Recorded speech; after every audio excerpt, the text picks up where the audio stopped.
So that is about the your Jomini and Benz test method. Okay. Next is by composition. Okay, chemical composition. How to estimate your hardenability from chemical composition. So chemical composition also affects the hardenability. So it is generally estimated from the how much percentage of carbon or any other allying element, and also grain size of the steel. Clear? So ideal critical diameter is generally determined experimentally. It is also possible to estimate from the chemical composition and also grain size. Okay, clear? The absolute grain size. So generally this is based on the how do you control the carbon content. Okay, so you have this DC value over here and with carbon content. Clear? So this is, you can see this is actually grain size number. So grain size number is what? Here it is actually from here it is going decreasing like this. Now 4, 5, 6, 7, 8. So if you carefully see here, as the grain size number, the percentage of carbon increases here, and grain size number going like decreasing there. So if grain size number is decreasing, what will happen? Grain size number is decreasing means, or grain size is decreasing means finer, right? So finer means grain refinement. So more grain boundary area. So more grain boundary area means more chances of formation of nuclei of pearlites. Again, clear? That means less percentage of the martensite will come. Right? So in that way, what will the more critical the diameter required will be what? Diameter size of the sample will be more actually.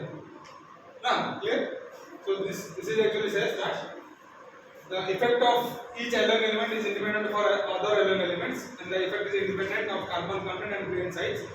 So this figure shows the base hardenability in terms of ideal critical diameter. It is clear from the figure that as the carbon content and grain size decreases, the base diameter value also declines. You can see as the carbon content, okay, clear, and the grain size number decreases like this. This is decreasing grain size number. Okay, so as the decreases, what you can see this, you will find that the critical diameter value actually decreases, because as I said, if more grain boundary area, more chances of formation of pearlite, less chances of formation of martensite. So if it is less percent of martensite means what? You require actually diameter requirement will be more now. Clear?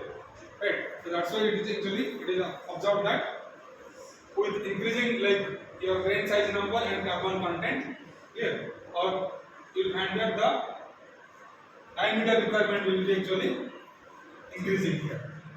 Okay, clear? Similarly, you have some alloy elements like molybdenum, manganese, chromium.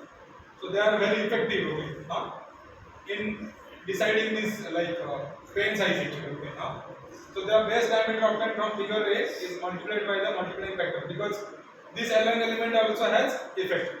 अब ये carbon का effect different है, molybdenum का different है, manganese का different है, chromium का different है, right? Individual, they are independent of carbon content. Yeah? So that's why you will have a diameter like this, okay? So the required the diameter will change. This is actually what base diameter. Whatever the base diameter with only carbon content. Yeah? Now if you add alloy elements, these factors will be multiplied. So the factors for manganese, chromium, nickel, silicon, okay, moly will be different. Clear? So these factors obtained again from a graph like this, okay? So multiplying factor and alloy element. Multiplying factor and alloy element, okay? Clear? So this multiplying factor, if you carefully see, for manganese, moly, chromium, okay. For example, if I consider here, for S10 grain size number, S10 8, okay, S10 8, and 0.5% carbon.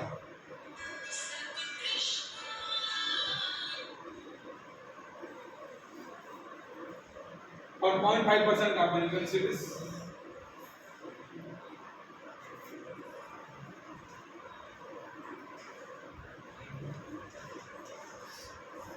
Now, कितना हो रहा है ये DC?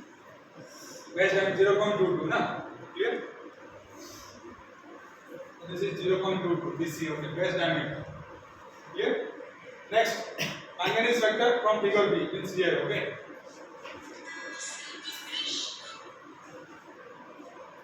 So manganese vector is what here? Manganese vector 3. Okay. How much manganese is there here in this steel? 0.6% manganese. Na? For 0.6% manganese means somewhere here, right? This 3, na?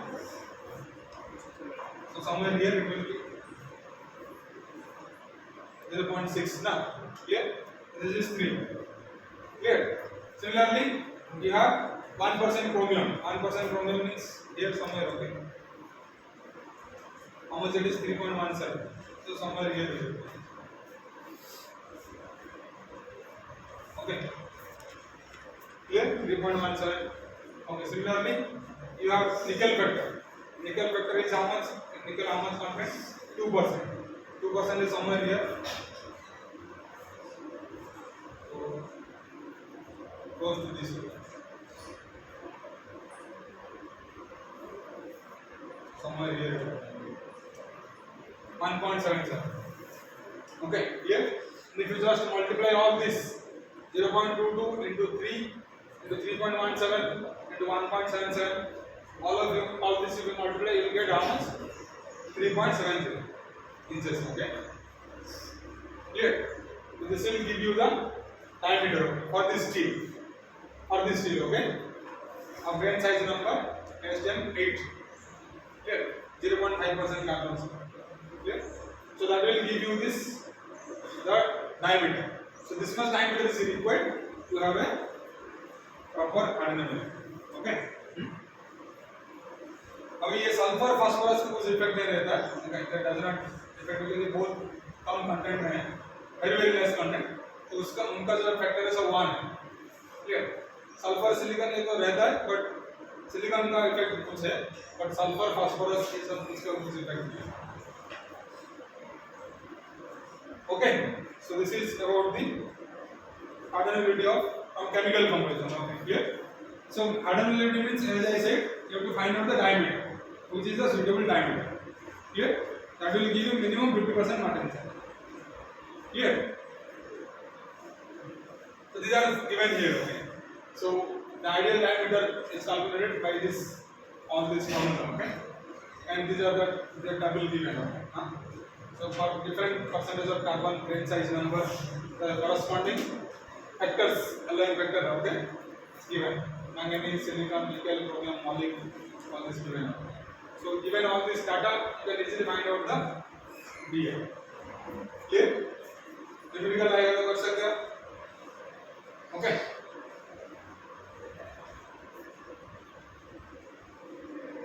Next is the fracture test. Fracture test. As I said, okay, fracture test means what is you have to do some fracture, like the material behaves from brittle to ductile, or ductile to brittle. Clear? Right, at different temperatures. What is done in fracture test? We have